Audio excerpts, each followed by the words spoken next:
These aspects which have been so misconceived and yet which we live for and we live out of, and which form all kinds of ethics like love or care, kindness, peace, equality, freedom. Sometimes we make them so holy and sacred they hardly seem applicable to this world. Or we feel we have to make a lot of effort to make ourselves become like that, to be good enough, to behave as if we are free, to behave as if we are happy.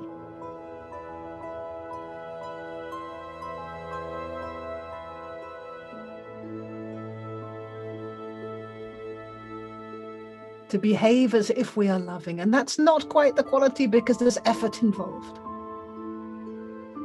It can work a little bit to help us remember, but it can also become a little bit of a mask, like a happy mask.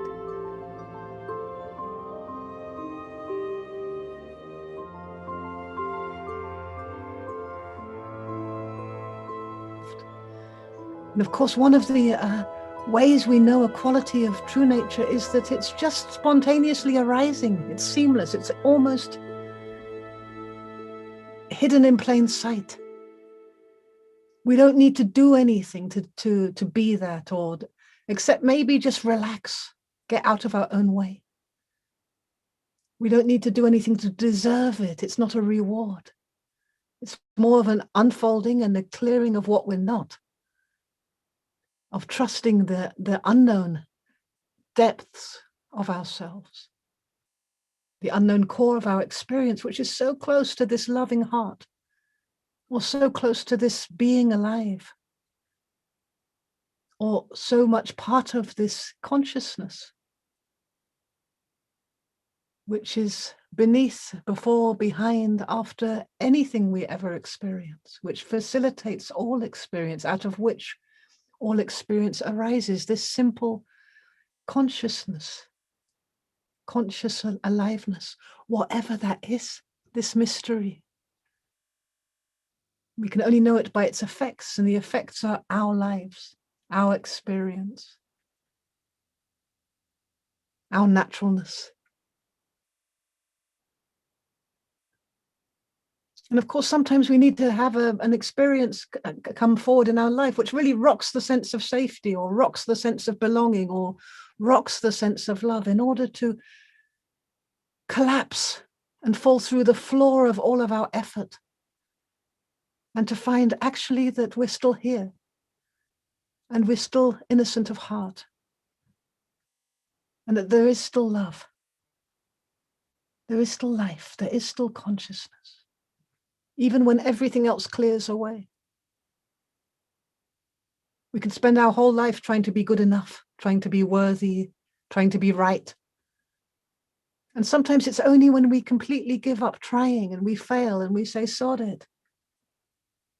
And we just go out into the garden and just let ourselves be completely whatever we are in the moment, that we can notice spontaneously arising this simplicity of being,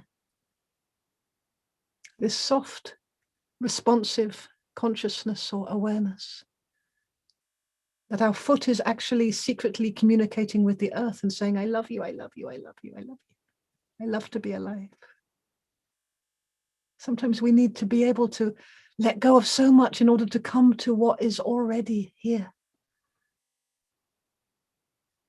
So that's partly why we do such meditations and exercises as a support in the process of learning non-dual therapy. Because in trusting this, in ourselves, we trust it in others. And really, we have this thing in psychology called the psyche.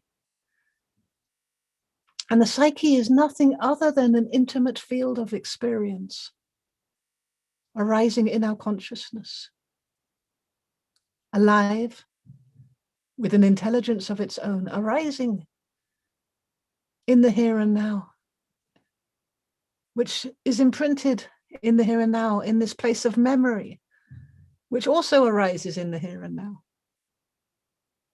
which is involved with moving towards somewhere in the future. It has a sense of direction around it, but also that is in the here and now. So always we have this incredibly blessed permission whenever we're struggling or under stress or distressed or unsure how to do it or how to move or which way to turn, just to come into the simplicity of the here and now,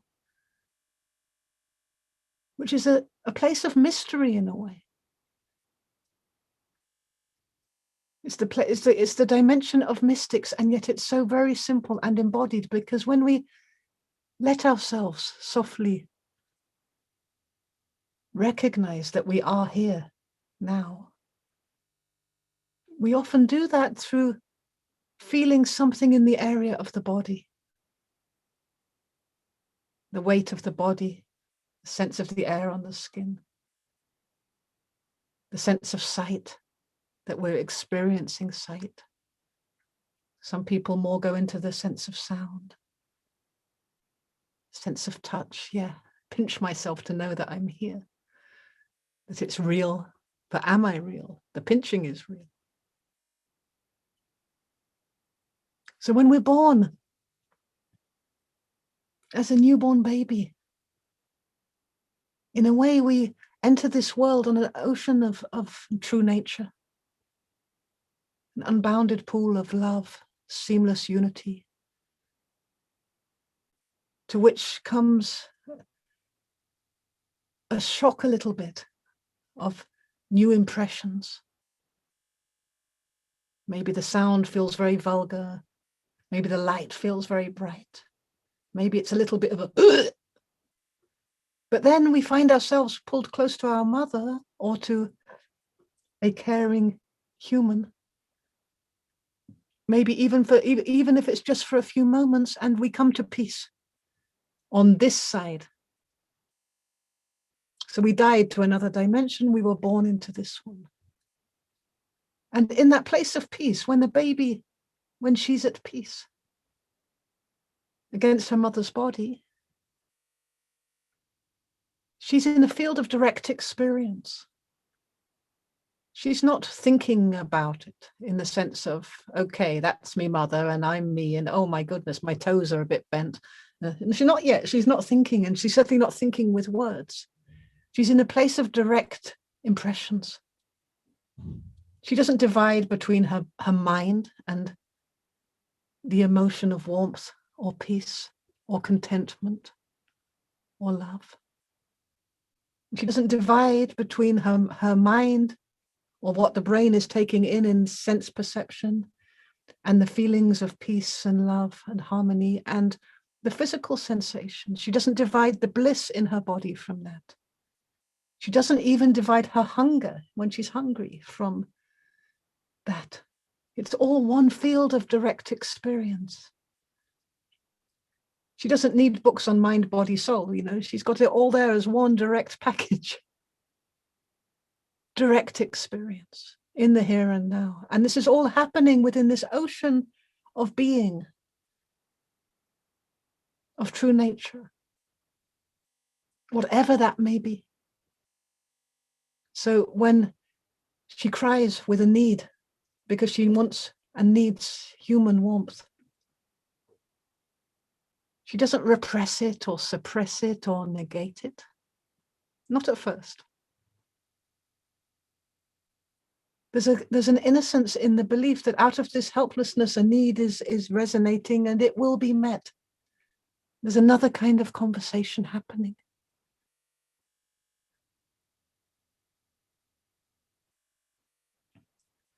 As we begin to grow up, however, parts of that naturalness of direct experience begin to get negated. in the sense of like, it doesn't really matter. It's not really important, by the authorities around us, which becomes an inner authority in a way. So, for example, the child is left at the kindergarten, in a strange place, and she cries for an hour at the kindergarten. In that hour, it feels to her like her mother is never coming back. She's lost forever. There can be a feeling of complete and total unrepenting abandonment, totally forsaken. And it can come to an overwhelm where she just lets it go. She's gone through a whole grief process of her mother. And the mother, as far as she's concerned, this experience was an experience of total rupture. My Lord, why have you forsaken me? The whole universe, the goddess of the universe has just dumped me again, but now it's in a kindergarten. And here I am, isolated, totally alone. And the hope begins to wilt into despair, and the despair wilts into, okay, so let's see where we are. When the mother does come back 3 hours later, the experience of abandonment never happened, because you see, the mother came back. So now what the child actually experienced in real time, in the area of being totally forsaken, totally disconnected, abandoned, alone, isolated, it never happened, because in this time, from the point of view of the adult authorities, she wasn't abandoned. Mummy came back. So forget about it. It didn't happen. This area of abandonment didn't happen. So something is negated. Something isn't bridged. Something isn't integrated. And something becomes a dark secret. And in this case, it's the feeling of being totally and absolutely left alone, because it never really happened. The problem is that it did actually happen. That dimension of isolation has been entered. It has been felt. It has been experienced. It doesn't matter that mummy came back later. It doesn't change the fact that in real time, in the here and now, there was this felt sense of complete abandonment. So a negation has happened, which is effectively not negating anything of the experience of abandonment, but it's creating a rupture, a split. It's forming a kind of dissociation from one area of experience, which feels extremely truthful because it's been a very strong, direct experience of suffering, and another area of experience where it doesn't fit in, it doesn't belong. So we have a rupture then in the psyche. And part of what this energy of negation is saying is that you are separate from yourself. This part of experience doesn't belong here. And because it's a painful experience, it's now getting encoded into the cellular survival reflexes, the nerve system, that this experience, on one hand, it doesn't belong here and it never happened. On the other hand, you should fear this more than anything else in the world. Because when you go there, there's no way back, there's no bridge, there's no integration. It's like you flip over, like a bug turning onto its back, and you're in that. So it becomes something that we can fear maybe our whole lives, and we begin to build a psyche on the floor above that. On the floor above that place of being forsaken, abandoned, left alone. So part of our work here is always in moving into this position of and.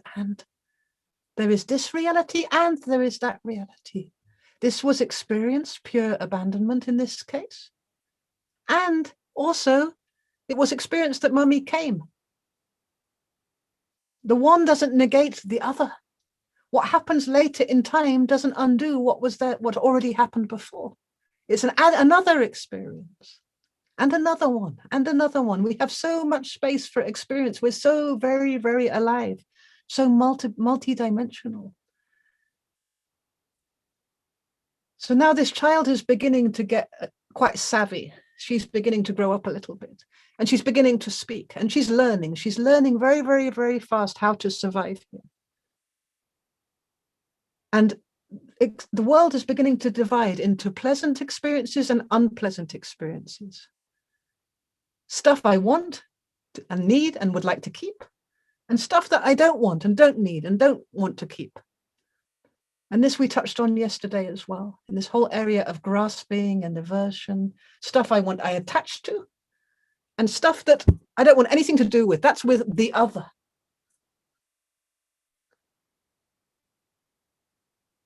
So the separate self is born in a way. And this separate self is an amorphous, hard to define entity of being,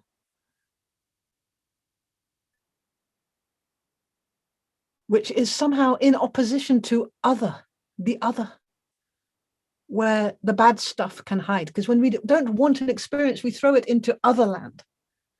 So an extreme example is if we experience ourselves as jealous and rageful and full of hate, we throw it into the land of evil people, the devil, devil's territory, bad people. We don't want to be there, but this behavior belongs with the bad people. So that's one place, one pocket where we can stuff stuff.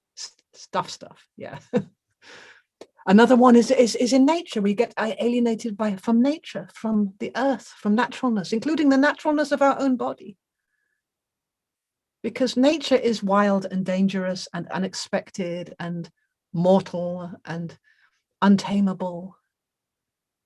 And so to be wild or to be natural it gets reduced to being, some kind of on a nudist beach somewhere.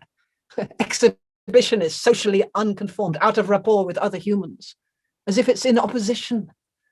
Naturalness, something dodgy about it. Oh, she's really natural, meaning she hasn't got a chance of surviving in this world. Let's see her in a suit with a briefcase going to meet with a bank manager. This is a natural person. It's one of those Deepak Chopra's crowd, Jungle Bunny, noble savage. Deluded. We also, dump our stuff in strange abstract ways towards the heavens. Heaven is other because basically God and our mother, they both tend to abandon us. They tend to turn the other cheek. When we didn't do anything wrong, we weren't even violent, and they're turning the other cheek. Where is he? The classic scenario in the pit of suffering. Where is this caring God? Where so many structures of authority collapse.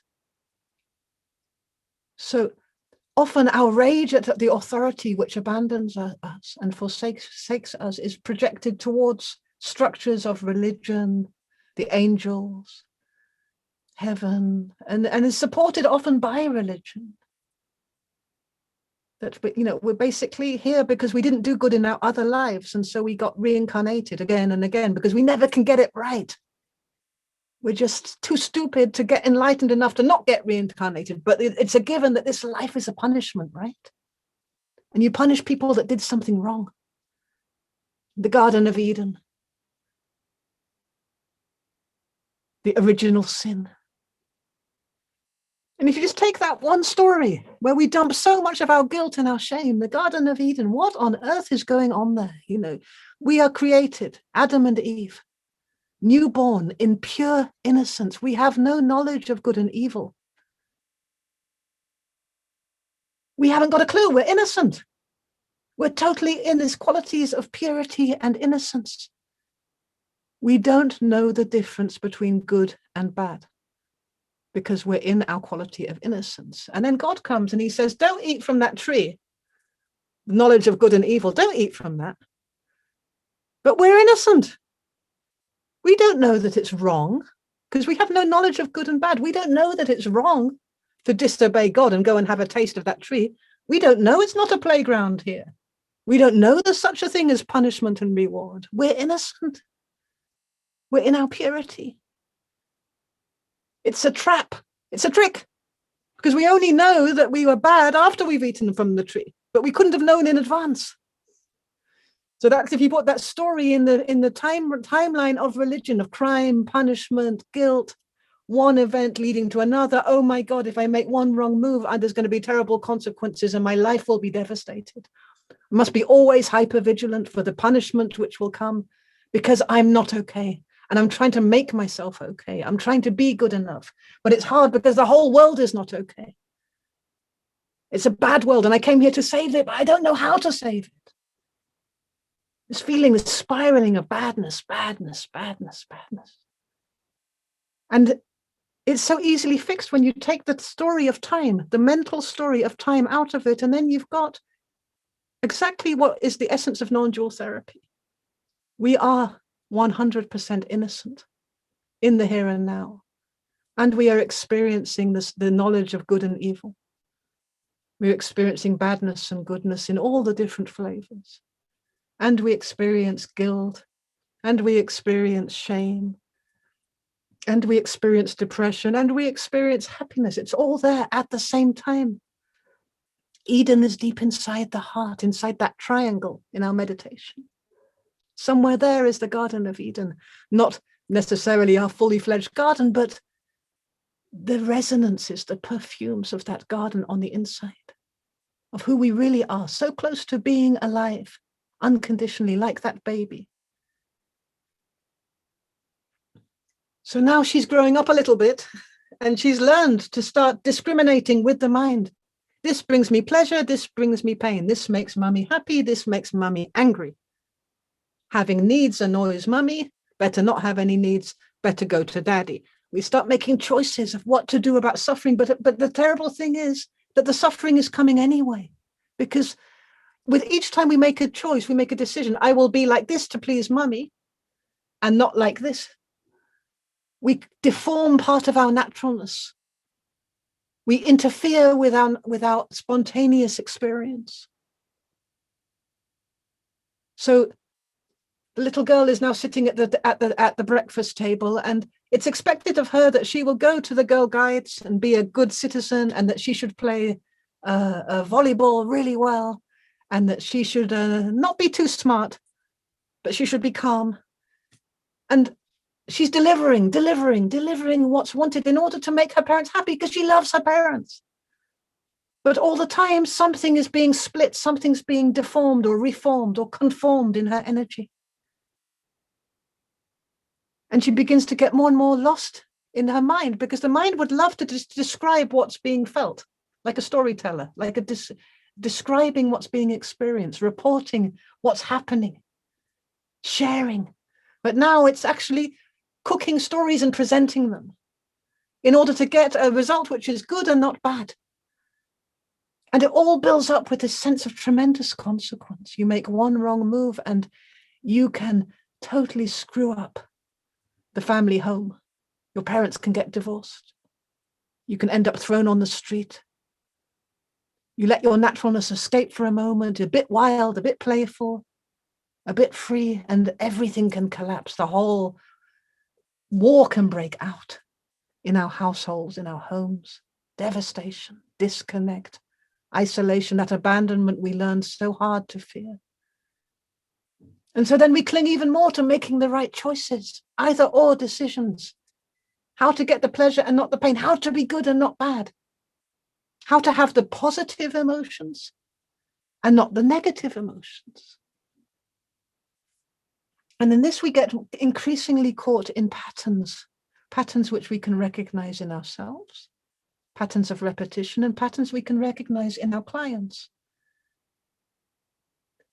Now, all of this has been forming the territory of our brains, in a way. By associations. So mother has a look. It could be that mother will be angry, so I have to move my energy like this. And oh my goodness, father's gone a bit red, so I should be silent. Reflexive associations that happen by themselves. We're forming neural networks that can keep us trapped in cycles of feeling and association, which can feel like perpetual suffering.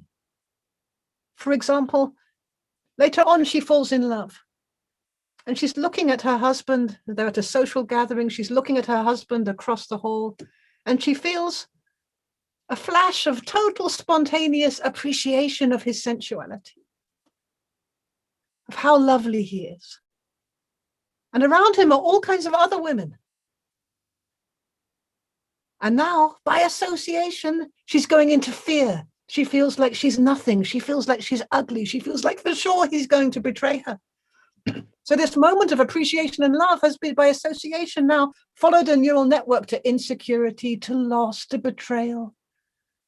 And then when the husband comes over and says, "Hey, honey, how you doing?" She says, "Fuck off, leave me alone, traitor." You know? And then he's like, "Oh my God, I think I'll get myself another woman." Things can lead us down tricky roads where there's so much pain and suffering, unnecessary. The beautiful thing is that this brain of ours, where we have all of these associations built in and partly inherited, of get the pleasure and not the pain, and which increasingly becomes get away from the pain because there doesn't seem to be much pleasure left. So these brains of ours are incredibly able to rewire themselves. There is this, each year, there are breakthroughs and insights and revelations in the therapeutic world about neuroplasticity, about the brain's ability to rewire, to reform new habits, new reflexes, new associations, based on what feels from the guts of ourselves to be supporting our well-being and the well-being of those around us. It's not a fixed rut of karma. It's not an original sin which never gets cleaned. We are actually in an evolution of the mind and of the brain.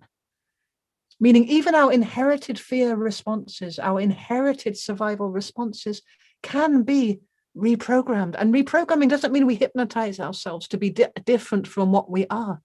It's more like we find a flexibility and a freedom within the patterns that we have so that they are no longer the only way to go. We don't lose with this reprogramming of the mind. We don't lose the programs that have worked for us. We just suddenly have options. We get an idea of the territory. So this is how a lot of our family patterns develop, just by repeating the same roots again and again. My family always walked to the left and always went through this minefield on the way to the ocean. So I have to do the same. My mother did it like this. She used to hit the children, so I will have to hit the children as well.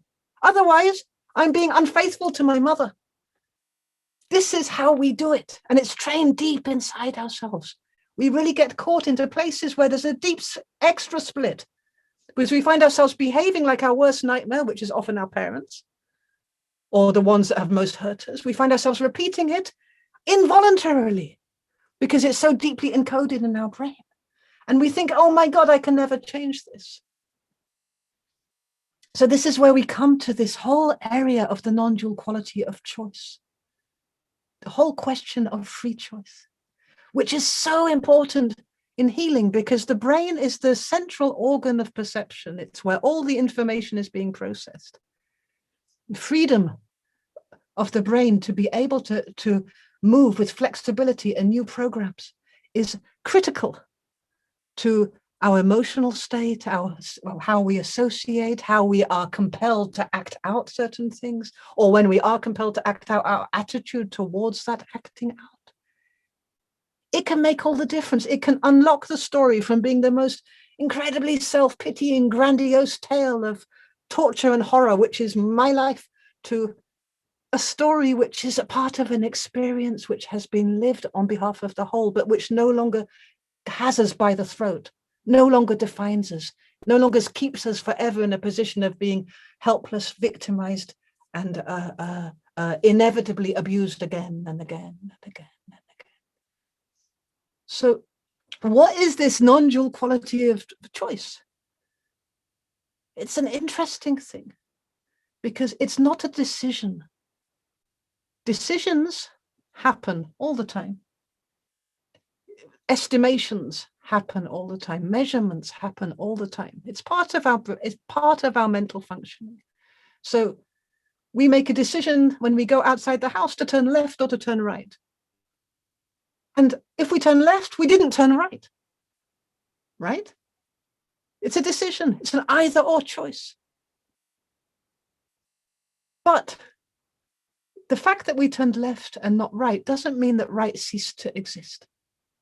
It doesn't mean that right got negated, that right shall be no more, that no one should ever turn right, and that one should only turn left forever.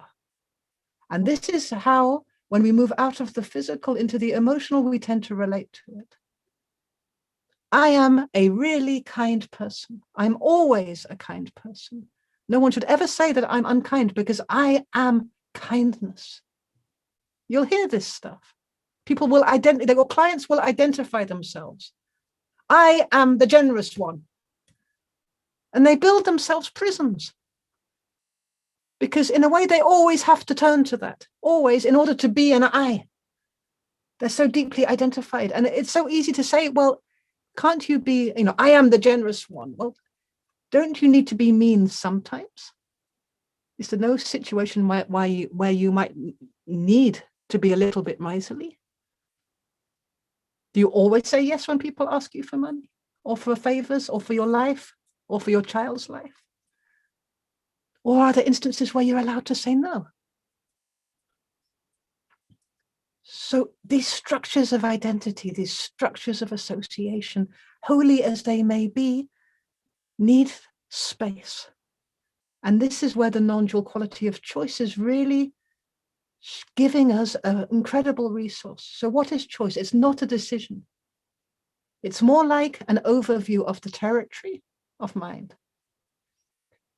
It's an experience, choice, of pure consciousness through the brain, through the mind. It's like a light of pure freedom in the head. When this light of freedom moves through the heart, it's got a different flavor. When this light of freedom moves through the loins, it has a different flavor or creates different conflicts. But this is the light of pure existential freedom in the here and now as it shows up in the head, around the brain, in the field of the brain, in the receptive center of the brain. So how do we know it? It sounds abstract, but if you think about it, when we make a decision, do I want an apple or a carrot to eat right now? Apple or carrot, either or. You're going to make a decision. Is it apples or is it carrots? You have to choose one, apple or carrot. You're going to go to a position, aren't you? You go to a place above apple and carrot. And then, maybe with a bit of insecurity, you say, okay, it's going to be a carrot. Right? Or it's going to be an apple. You make a decision.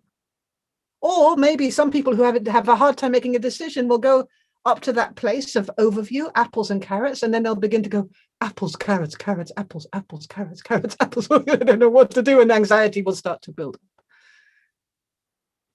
But still, there is this movement. You can follow it inside yourself. Is it Sally or is it Jane? Where do we go to make a decision? To see the two possibilities. Is it left or is it right? So when we look at our left hand and we look at our right hand, where do we go to see both at the same time?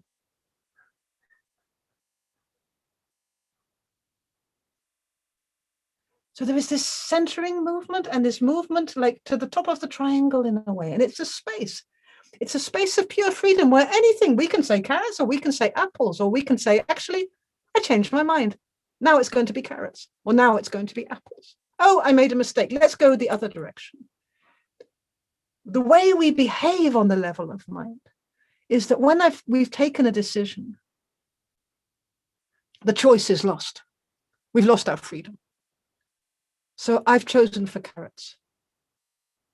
Now I have no choice anymore. I am a carrot girl. Carrot is me. I'm all about carrots. Carrot defines my life. I'm in the carrot tribe. And we get people in the carrot tribe, we're totally different from those ones in the apple tribe. Whoa, who understands them? We got to stay loyal to the carrots. We lose the choice. And this isn't true because now we've got another choice. Now we have to choose, do we want to pick up our knife or pick up our fork? So we go back to that exact same place, choice. It's not the decision taken. It's the place we go to in order to take the decision, a place of pure freedom. And it can be so fast. And what we do is once we've made a decision is we negate that space as if all freedom is lost. And that's tricky because this is a negation of consciousness, of mental consciousness, of an area of mind where there is the and. And And we need this. We need this existential freedom. We depend on it. We are it. We know it. It supports everything in the whole area of perception, of living, of being silent, of being expressive. It's really giving space and possibility to everything, because in a way, in that place of choice that we move up to before taking any decision, there is infinite possibility. Everything is possible. Everything is possible except that we can't uncreate. So when an experience comes forward, like a suffering, it can feel that we have no choice. We are in it. We are in this horrible place of sadness or feeling forsaken, loneliness. It can feel like we have no choice. And that can pull us down to this place, almost like out of the mind into a kind of swamplands of like, all freedom is lost. And the evolution of mind, the evolution of the human will begin to happen and begins to happen. The healing happens when for a moment we talk to our therapist, or we talk to ourselves, or we talk to a dear friend, or we talk to an angel, doesn't matter. But we move into a place of witnessing where it's able to move above to this area of choice, even when we feel completely and totally stuck in this awful life. And when we allow ourselves to move and touch this freedom of mind, this existential, timeless, eternal freedom of mind, which we do with every decision, we'll see we have a simple choice, even available to us in the most dire situations. And that choice plays out between the simple options of simple duality of we can either resist what we're experiencing, we can freeze it, slow it down, make it feel as little of it as possible, or we can agree to experience it. We can agree to suffer it.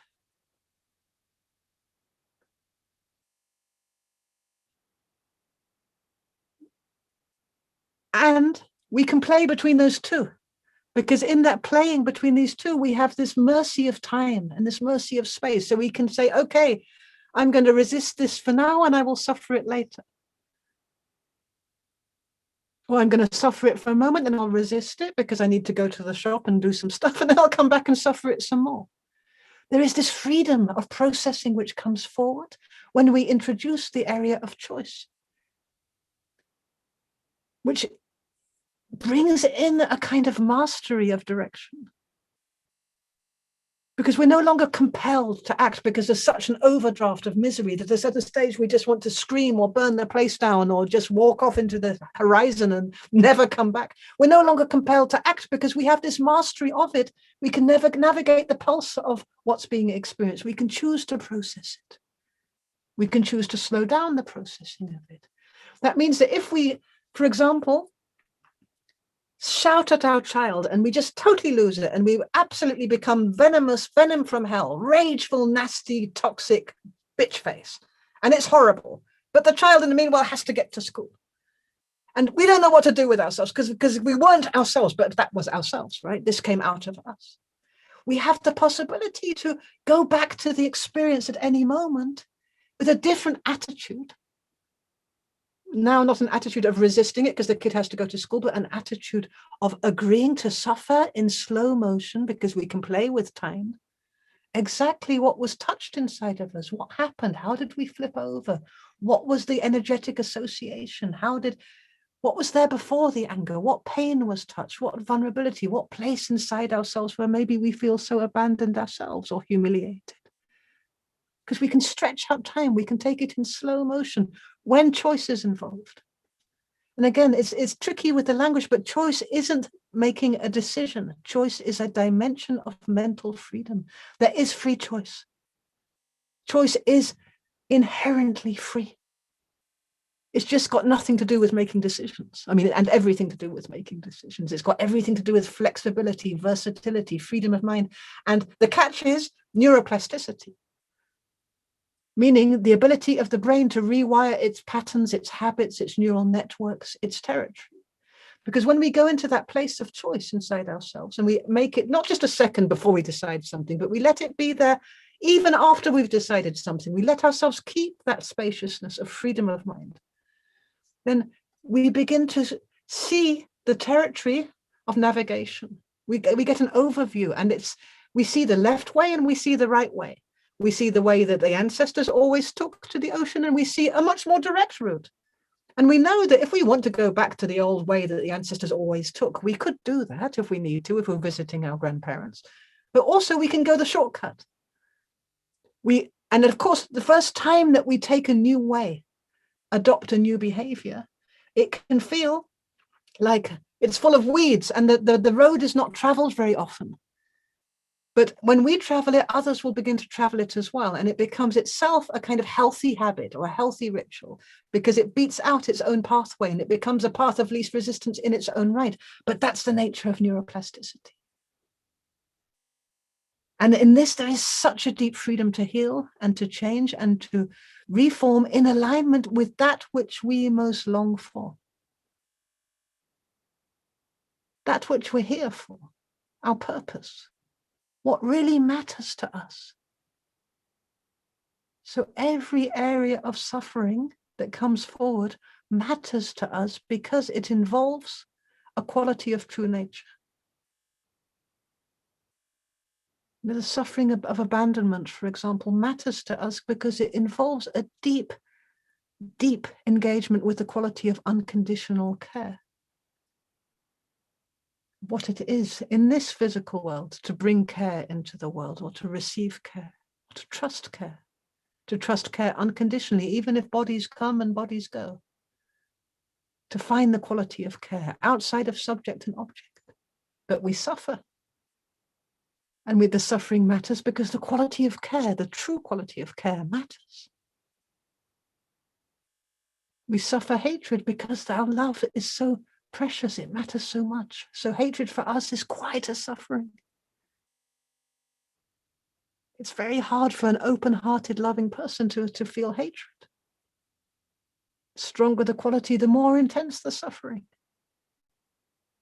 It's like in itself, just being here alive is bringing qualities and making new neural networks for the whole of humanity in a way. Networks of peace, networks of love, networks of wisdom.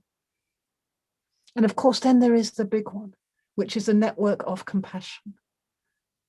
Now, compassion is literally through the mind, through the heart, through the body, it's the and. It's not the binary mind that says, or it's left or it's right, and my left hand is competing against my right hand. And my left leg is beautifuler than my right leg. It's not measuring and comparing and judging and splitting. Compassion is not selecting, like Dr. Mengele. Compassion is saying, it's me and it's you. I'm here, and I'm here in the biggest sense of the whole universe. It's this moment and it's the past. It's this moment and it's the future. It's suffering and it's love.